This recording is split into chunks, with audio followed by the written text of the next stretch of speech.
nhiệt nhôm cùng stressច្រើនពេកណាបច្ចុប្បន្នហ្នឹងគឺសម្បូរខ្លាំងមែនតើចំពោះអ្នកដែល stress ច្រើនការងារច្រើនហើយសៅហ្មងជារៀងរាល់យប់គឺតែងតែគេងអត់លក់ណាគឺចេះតែមួម៉ៅ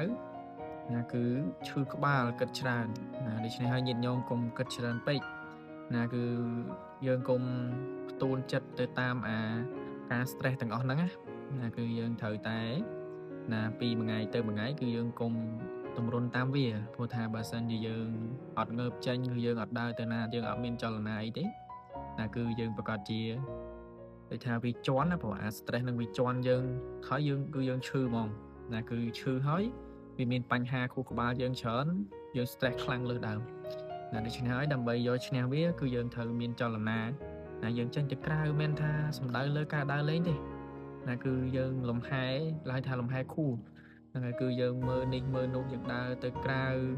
ណាគឺដូចជាហាត់ប្រាណហាត់អីហ្នឹងណាដើម្បីសុខភាពយើងក៏ដូចជាហូបចំណីអាហារហ្នឹងគឺហូបអីទៀងទាត់ហ្នឹងហើយដើម្បីបំបត្តិការ stress របស់យើងហ្នឹងគឺដូចថាយើងចង់ឈ្នះគឺយើងកុំនៅតម្រុំគឺដេកគិតទៅមួយកន្លែងណាគឺកុំដេកគិតមួយកន្លែងគឺវាបណ្ដាលឲ្យយើង stress ខ្លាំងថែមទេណាគឺយើងកុំនៅស្ងៀមណាគឺមានអីធ្វើគឺធ្វើទៅហ្នឹងហើយអញ្ចឹងកុំ stress ច្រើនពេកញាតិញោមព្រោះថាជីវិតមួយហ្នឹងគឺមានជួបទុក្ខមានជួបលំបាកណាជួបមួយដោះស្រាយមួយណាបញ្ហាមួយដោះស្រាយមួយ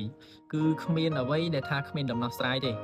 ហ្នឹងហើយគឺសិតតែមានដំណោះស្រាយទាំងអស់លុះត្រាតែយើងហ្នឹងគឺมันអាចយកឈ្នះឬក៏มันមានចិត្តมันមានស្មារតីទៅតតាំងជាមួយនឹងដំណោះស្រាយមួយហ្នឹងដើម្បីដោះវាហ្នឹងហើយ